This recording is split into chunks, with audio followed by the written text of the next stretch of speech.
All right, welcome back to the deep dive. So today, we're going to open a door that I think for a lot of our listeners, and maybe for us too, Yeah. is one that we'd much rather keep bolted shut, Mm. locked, maybe even thrown to the bottom of the ocean. Your forbidden door. Forbidden door. We are walking into that dark, cold room of Mm. professional anxiety, the UX portfolio. It's the monster under the bed for like the entire design industry. It really is. It's the thing that just looms over every single weekend, isn't it? That feeling of, ugh, I should be working on my portfolio. Yep. The Sunday scaries, but for your career. Exactly. So we're working from a really massive guide today, the Ultimate UX Portfolio and Case Study Ultimate Guide by Right. Bo Goltz. And honestly, the reason we picked this source is because Goltz doesn't just give you a checklist. He starts right where we all start, which is with the emotional reality of it. Mm. He actually describes writing case studies as being, and I'm quoting here, riddled with anxiety, doused in a cold sweat, and vibrating with nervous energy. Which sounds incredibly dramatic until you actually sit down to write one, and then it feels like a total understatement. Right. It sounds like a medical condition. Sorry, I can't come in today. I've got a bad case of portfolioitis. I think I've had that. A chronic case. But let's unpack that for a second. Yeah. Why? I mean, we have an audience of UX professionals listening. These are people who spend all day, every day, empathizing with users, solving incredibly complex problems, making things simple for other people. Right. They are literal experts at communication. So why does the brain just completely shut down the second the subject becomes themselves? It's the core paradox of the whole field, isn't it? Yeah. As a designer, your entire training, your entire mindset is about objectivity. It's all, you are not the user. You are not the user, rule number one. You advocate for the user, you observe them, you remove yourself from the equation. But when you have to build a portfolio, that whole dynamic just flips on its head. Suddenly, you are the product. You are the user you're designing for. You are the stakeholder. And all that professional distance you've cultivated just evaporates. It completely collapses. And that's the moment, that's when the intrusive thoughts start to creep in. Okay. So what does that sound like? Well, Goltz points this out really early on. It's not really a lack of writing skill, it's a psychological barrier. It's a barrier of fear.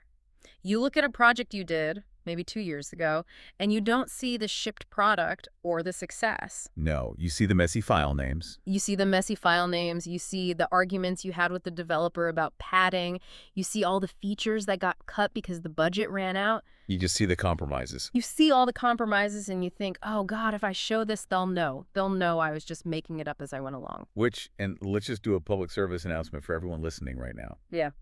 Everyone is making up as they go along. That is the secret. That is the big secret of the entire industry. Sure. But the mission for us today is to move past that paralysis. We're not just here to, hold hands and say, it's okay. We're actually going to break down what Goltz calls his better UX case study formula. He basically reverse engineered it. He looked at dozens and dozens of successful portfolios from FN companies, from big consultancies, from tiny startups, to figure out what actually works, what gets people hired. I like that. So we're moving from just vibes and pure panic to actual tactics and strategy. Precisely. We're going to look at the strategy of how you even pick your projects, the narrative structure, and yes, believe it or not, we are going to talk about Aristotle. Aristotle. Okay, I'm intrigued. And then the actual, nuts and bolts anatomy of a case study that a hiring manager will actually read. Love it. Okay, let's start at the beginning. Definitions. Because I feel like the words portfolio and case study get thrown around like they're the same thing, Kleenex and tissue. But our source draws a really hard line in the sand between them. He does, and it's such a vital distinction to make right up front. To explain it, he borrows this analogy from a UX researcher named Kevin Liang, and I absolutely love it. It just simplifies everything. Okay. You have to think about your work in terms of cookies and jars. Cookies and jars. You have my full attention. I am always up for a food analogy. Walk me through it. All right. So the case study. That is the cookie. Okay. It's the individual unit of value. It's the ingredient-rich, delicious, detailed story of one specific project. It's what the hiring manager actually wants to consume. It's the chocolate chip, the oatmeal raisin, the macadamia nut. That's the good stuff. Okay, I'm getting hungry, but I'm following you. Mm-hmm. So if the case study is the cookie, what's the portfolio? The portfolio is just the jar. Uh, It's the container, it's the website, the PDF, your Behance profile, the slide deck you send over.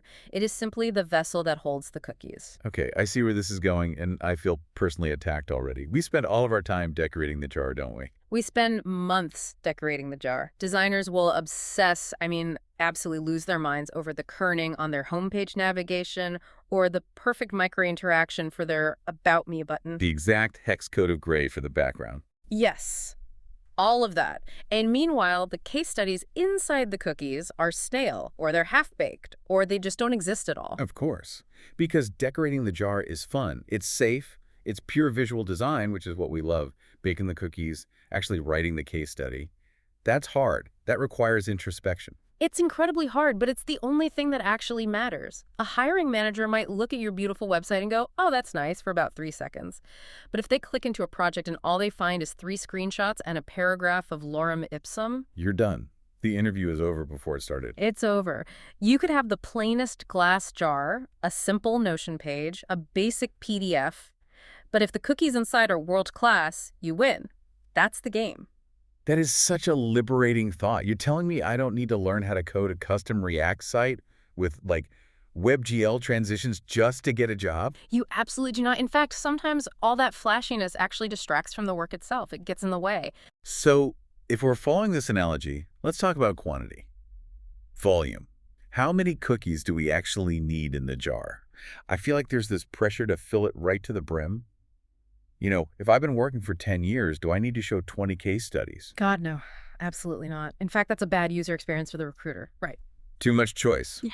The magic number, and this is according to Goltz and pretty much every industry standard he cites, is 3 to 5.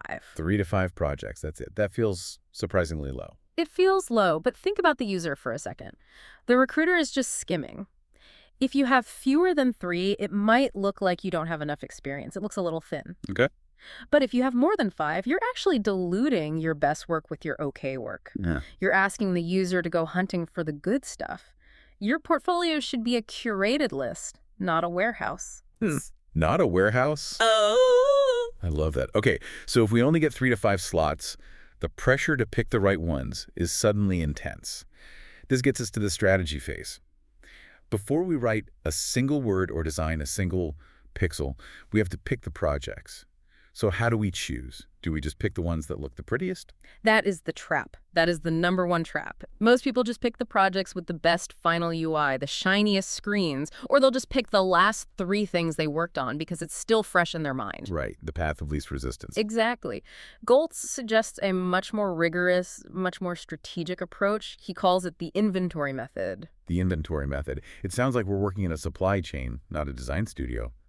How's this work? It starts with a total brain dump. No filtering yet. You just list every single project you have touched in the last, say, 4 years. Big ones, small ones, messy ones, clean ones, freelance gigs, full-time work, even hackathon projects. Get them all down on a spreadsheet. Okay, so I have my list. I've got 15 projects here. Some of them are great. Some of them were, absolute dumpster fires. Now what? Now you run them through a filter. You need to score them against 3 very specific questions. Question number 1. What are you exceptionally good at? So play to your strengths. Exactly. If your superpower is user research, you are the person who can interview 5 users and pull out that one golden insight that changes the entire project. But you pick a project to show where all you did was some light UI skinning and placing some buttons. Yeah. You're hiding your talent. Ah. You are misrepresenting your own superpower. That makes perfect sense. Okay, what's the second question? Question number 2. Which projects brought the most value? And by value, we mean tangible impact. Did it actually ship? Did it make the company money? Did it fix a broken internal process? Did it save the company time? And I'm guessing it looked really cool is not a value metric. It looked cool is not a value metric. I really liked the gradient I use is not a business outcome. Hiring managers want to see that you understand the connection between design decisions and business results. Okay, so strength, value, and the third question. The third question, and this is the one that most people miss, and it's arguably the most important, is which projects align with the job description you are targeting. Ooh, that's interesting. So it's not just about what you did, it's about what you want to do. You're tailoring the past to fit the future. You have to. You are marketing yourself for the job you want, not just documenting the job you had. So let's say you're currently a generalist product designer, but you really want to pivot and get a specialized UX research role. Okay.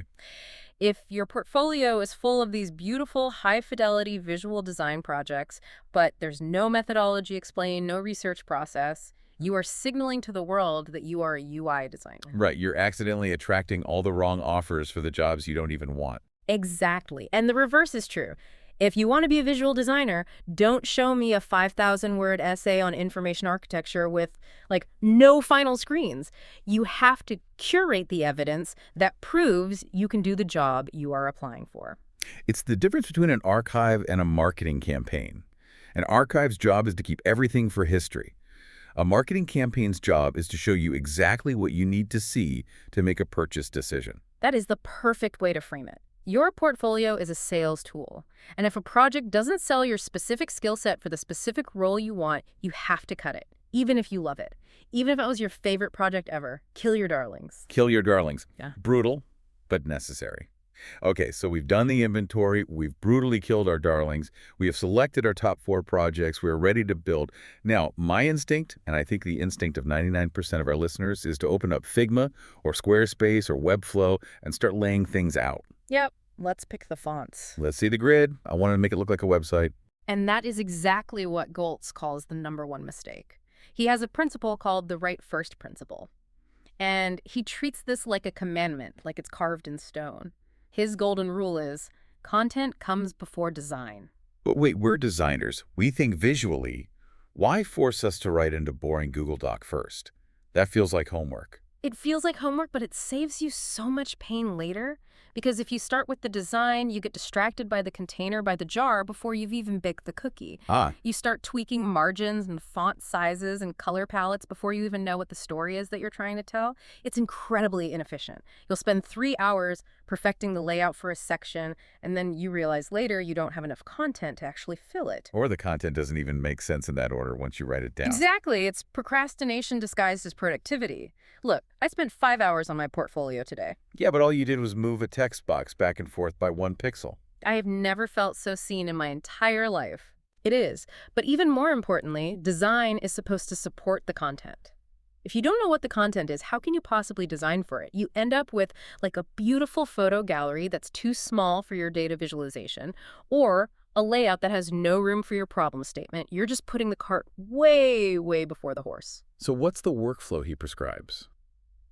Because I get it, but just write is easier said than done. Staring at that blinking cursor on a blank page is terrifying. It is. So he breaks it down to save your sanity, and he explicitly frames this as a mental health strategy just as much as a productivity one. I like that. Step 1, just outline the skeleton. Don't even write full sentences yet, just the headers. Problem, solution, process, my role.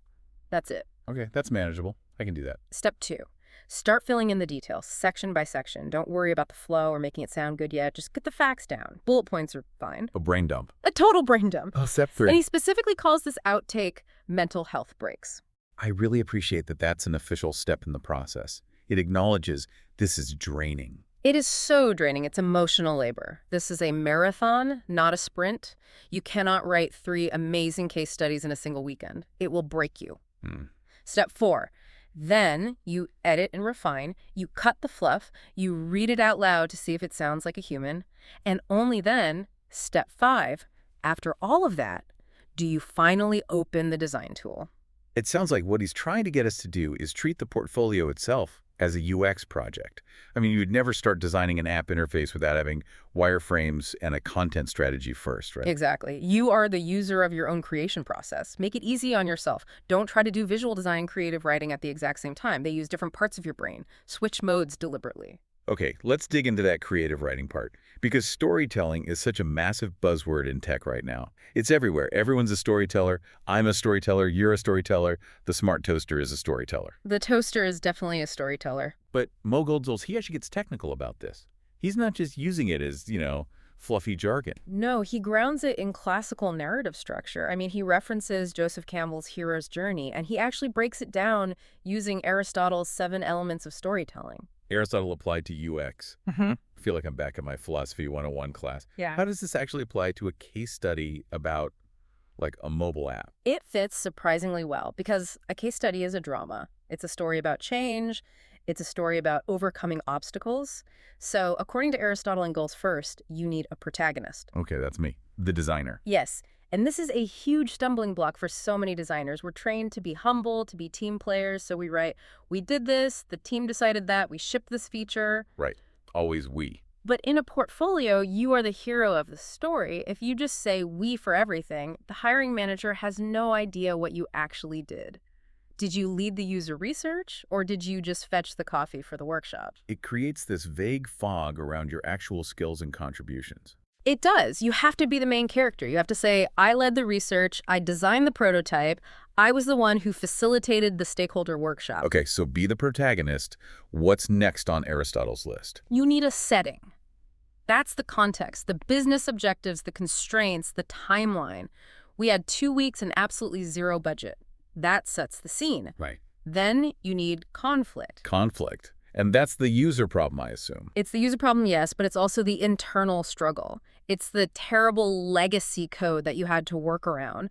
It's the budget that got cut in half mid-project. It's the one stakeholder who just hated the color blue for no reason. We've all had that stakeholder. We have all had that stakeholder. Without conflict, there is no story. If everything went perfectly, it's not a case study, it's a fairy tale. And nobody in product development believes in fairy tales. Not for a second. So Yeah. then you have the plot. The plot is your process. It's the struggle, the testing, the failures, the iteration. And finally, you get a resolution. The solution you built and the metrics that prove it worked. I really like this framing because it stops the case study from just being a list of deliverables, which is what you see so often. Yeah. Here is a persona. Here is a wireframe. Here is a mock-up. Yes. That's not a story. That's just a receipt. A receipt. That is the perfect way to describe bad portfolios. They are just proof of purchase. I did these tasks. A good story connects those tasks to a larger goal. It explains the why. A receipt tells me what you bought. A story tells me why you cooked that particular meal. Love that. Now, speaking of the people who are reading this story, we have to talk about the audience. Yeah. Because the source makes a really important distinction between two very different types of people who are going to look at your site, and they have completely different needs and behaviors. Right. You are writing for a dual audience, and this is what makes it so tricky because their needs are almost contradictory. You have persona A, who is the recruiter, and you have persona B, who is the hiring manager. Okay, let's profile them. Let's start with persona A, who is the recruiter. The recruiter is the skimmer. They are most likely not a designer themselves. They might be an HR generalist. And you have to understand, they are looking at potentially hundreds of portfolios a day. Hundreds. Wow. They might spend literally seconds, maybe a minute, on your entire site. Seconds. Ah. That is deeply depressing. It's the reality of the situation. So they are pattern matching. They are scanning for keywords. Does this person know Figma? Have they worked on mobile? Do they have experience in the fintech space? They're just checking boxes on a list. They're checking boxes. So they need eye-catching headings. They need clear outcomes right at the top. They need high-level insights. They need to know, can this person plausibly do the job at a single glance? They do not have time to read your 2,000-word essay on design thinking. Okay, so that's the skimmer. If we manage to pass the skimmer's test, we get to the hiring manager, persona B. The hiring manager is the writer. This is usually a design lead or a design director or a head of product. Once you've passed that initial recruiter screen, they're the ones who dig in. And what is he looking for? They care about your critical thinking. They want to read your design rationale. They want to know why you made that button blue, not just the fact that it is blue. They're actively looking for red flags in your process. They want to see how you think. So it's a balancing act. You need to be skimmable enough for the recruiter to say yes, but deep enough for the hiring manager to say hired. Exactly. And that structural tension, that need to serve two masters, it informs the entire anatomy of the case study. You can't just write a giant wall of text because the recruiter will never read it. But you can't just post pretty pictures because the manager won't respect it. You need a structure that serves both of them. Yeah. All right. So let's build this thing. Let's walk through the anatomy of a perfect case study, starting right from the top. Part 1, the beginning. The beginning. This is where you have to hook the skimmer, and the most important tool you have for that is the executive summary. The exec summary. I feel like this is something people often get wrong. They want to build suspense. They want to start with once upon a time and lead you on this long, winding journey. Do not build suspense. This is not a murder mystery novel. You want to spoil the ending immediately. Right. The source suggests you treat it like a magazine feature lead. Right at the top, you need to cover the problem, the solution, and the key results. So before I even scroll down to see your wireframes or anything, I should already know what you built and whether or not it worked. Yes, Yeah. absolutely. Because if that recruiter only has 30 seconds to spare, that summary might be the only thing they read. If you bury the final result at the very bottom of the page, what journalists call burying the lead, They'll never see it. they might never see it. They might just click away before they ever find out that you increased conversion by 50%. That makes so much sense. It's like the abstract of a scientific paper. You give the conclusion right at the beginning. Exactly that. Okay, next up, you need to define the problem. And this needs to be incredibly specific. Vague problems always lead to vague solutions. Goltz suggests is a really helpful fill-in-the-blank framework to keep you honest. Oh, I love a good template. What is it? It's for target audience who context, the problem is issue. Okay, can you give me an example, like a bad version versus a good version? Sure, bad version. The app was hard to use. Okay, yeah. That's useless, too vague. Totally useless. Good version. Yeah. For parents with young children who are traveling internationally, the problem is stressful airport experiences due to a lack of real-time flight information and constant gate changes. Ah, okay. That sets the stage perfectly. I immediately know who we're helping, I can feel their stress, and I know the specific information gap we're trying to solve. And from a clear problem statement like that, you often see those how might we statements, HMWs. How might we reduce stress for traveling parents? It frames the rest of the case study as a direct answer to that specific question. It tells the hiring manager, I am solving this problem, not just making screens look nice. The other thing that goes in this beginning section is what the source calls metadata. The quote-unquote boring stuff, client name, the timeline, the team size. But we touched on your role earlier. Why is it so critical to be super granular here? Because ambiguity breeds suspicion. If you just list team, 4 designers, and your role. Designer, I'm going to assume one of two things. Either you all just did a little bit of everything, which usually means nobody truly owned anything, or I might assume you're trying to take credit for the senior designer's work. You have to be explicit. I led the user research and the initial wireframing. My teammate, Sarah, took over for the high-fidelity UI and building out the design system. Clarity is kindness, and it shows you're a good teammate who gives credit where it's due. Precisely. It signals professional maturity. Okay, so we've set the stage, we've got our hook, we've defined our problem, we've clarified our role. Now we enter the belly of the beast. Part 2, the middle, the process. This is the quest narrative we were talking about. This is the journey from the problem to the solution. Yeah. And the source really emphasizes a mantra here, process over product. Explain that. Process over product. Don't they want to buy the product in the end? Don't they want to see the shiny final thing? They do, but they are hiring you, the designer. They are hiring your brain. Hiring managers know that with enough time and enough dribble inspiration, almost anyone can make a screen look pretty. Right. But can you navigate ambiguity? Can you take a pile of raw, messy data and synthesize it into a coherent insight? Can you handle it when the CEO walks in and hates your favorite idea? That's what the middle section is there to prove. And this is where we have to talk about the messy middle, because I feel like there's this huge temptation to scrub the history, to make it look like a perfect straight line from A to B. We had an idea, we designed it, everyone loved it, the end. And that is the biggest lie in design. Any senior hiring manager knows that real product development is messy. It's chaotic. If you present a perfect linear process, they're going to think one of two things. Either you're hiding something, or worse, you haven't actually dealt with truly complex problems. They might think you're a junior who just did what they were told. So we should actually show the failures. We should show the ugly sketches that didn't work. Absolutely. You show the failure, and then, and this is the crucial part, you show the pivot. You show how you adapted. We tested this initial navigation pattern, but users were completely confused, so we went back to the drawing board and switched to a sidebar.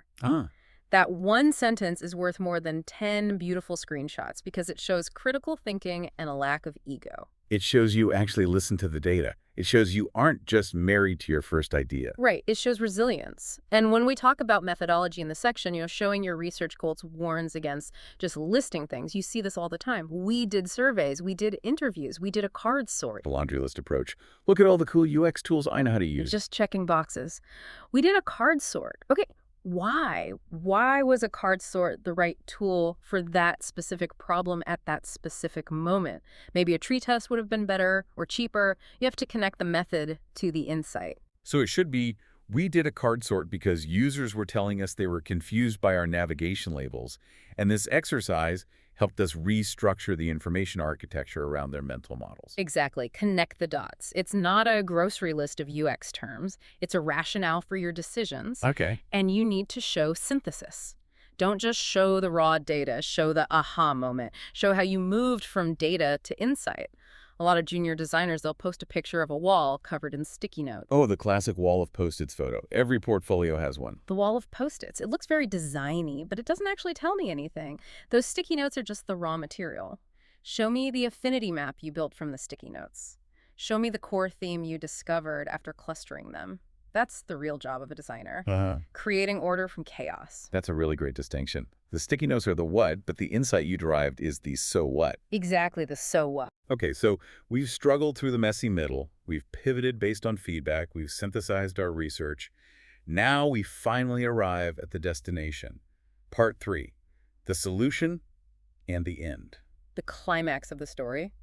You are presenting your final polished design, but again, the advice is don't just dump a bunch of screenshots. The source suggests using specific frameworks to help you articulate the value of what you've built. Yeah, he mentions a few templates here that are really useful for translating pixels into actual value. Let's unpack a couple of them. The jobs to be done framework. Right.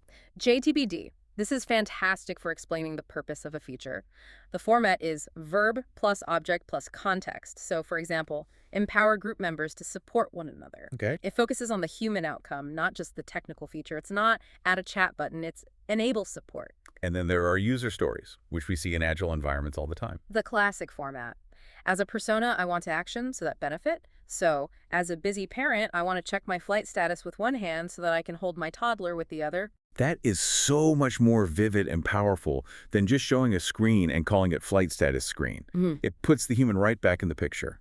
It tells me you visualize the person actually holding the phone in a real-world context. It shows empathy. It shows you understand the context of use, not just the interface. He also mentions a couple of value proposition templates from business heavyweights like Steve Blank and Jeff Moore. This feels like we're moving out of pure design and into product management territory. It is, and that's exactly why it's so impressive to a hiring manager. If a designer can speak the language of business, they immediately elevate themselves to a strategic partner. Steve Blank's template is super simple and punchy. We help X do Y by creating Z. And Jeff Moore's. His is a bit more detailed, more for market positioning. For target customer who has this need, our product is a product category that provides this key benefit. Using these kinds of templates in your case study shows the hiring manager that you get the bigger picture. You're not just making it pretty. You understand how it fits into the market. You understand business viability. Okay, so we've explained what the solution is and why it provides value. But the big question still remains. Did it actually work? Ah, yes. The metrics and outcomes section. This is where you prove the ROI of your design work. This is where I think a lot of designers really struggle, especially if they worked on a project that never launched or if they, just didn't have access to the analytics after they shipped it. It's a very common problem. So ideally you have quantitative data, hard numbers, KPIs. Conversion increased by 20%. Time on task decreased by 30 seconds. User satisfaction scores went up by 15 points. If you have those numbers, you put them in big, bold text. They are gold. They speak the language of business. But what if you don't? What if it was a student project or an internal tool with no tracking, or the client ghosted you before you could get the data? Then you lean on your qualitative outcomes. User testimonials are fantastic. Quoting a user saying, wow, this new feature saved me an hour of work every single week, that's powerful.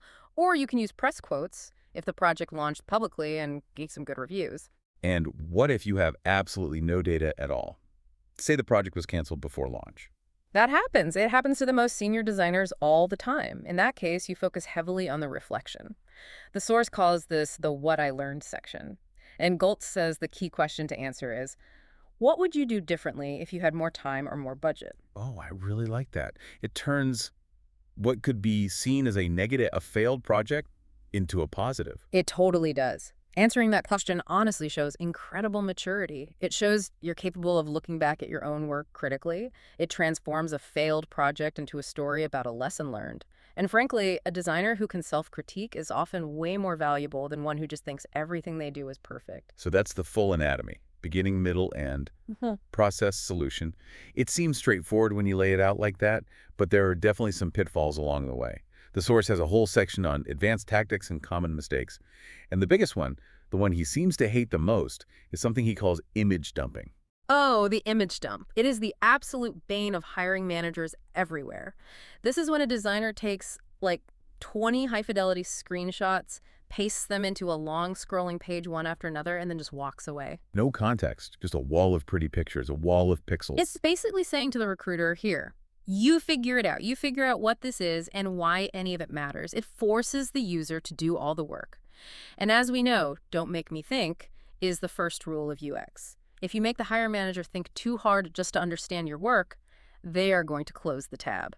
So what's the fix? How do we show the work without just dumping it? Captions and annotations. Every single image needs a caption. You have to explain what the viewer is looking at and why it's important. Even better, you annotate the image itself. Draw little arrows pointing to specific features. So like, notice how we moved the buy button to this position to increase its accessibility and visibility on mobile. Exactly. Guide the user's eye. Treat it like a museum exhibit. You wouldn't just put a famous painting on the wall without that little plaque next to it explaining its significance. Or better yet, treat it like a presentation you're giving. If you were standing in a room presenting this project, you wouldn't just hold up a picture and stare silently at the audience. You would talk them through it. That's it. The captions are your voice. They are you, guiding the hiring manager through your design decisions. Another tip he mentions in this section is using live prototypes or GIFs instead of just static images. Yes, because interaction design is, well, it's interactive. Static screenshots lie. A flat image of a drop-down menu doesn't tell me how it feels to use it. Right. But a short GIF or a video showing the menu opening, the hover state, the smooth transition, that explains the interaction instantly. It brings the work to life. It shows you understand motion and timing and state changes. Let's talk about language. Jargon versus clarity. We love our buzzwords in UX, don't we? We do. Oh, we love to talk about our heuristic evaluations and our affordances and cognitive load and Gestalt principles. But Goltz warns against what he calls UX soup. UX soup. Sounds tasty. It's not tasty. It's completely indigestible. Even if the person reading your portfolio is another designer, a wall of jargon is just tiring to read. It increases cognitive load. And you have to remember, the first person reading it might be a recruiter who has no idea what a cognitive walkthrough is. Or a CEO. Or a Product manager from a different background. Exactly. So just use plain English. Or if you absolutely must use a technical term, explain it briefly, give some context. Write like a human being, not a textbook. We look for common usability issues is almost always better than we conducted a heuristic evaluation based on Nielsen's 10 principles. Unless you're specifically applying for a high-level UX research role where that specific terminology is required. That's the exception. Know your audience. And this all ties back to skimmability. Yeah. We talked about the recruiter skimmer.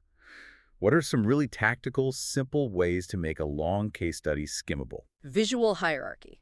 It's that simple. Bold your key words and phrases. That is the easiest hack in the book.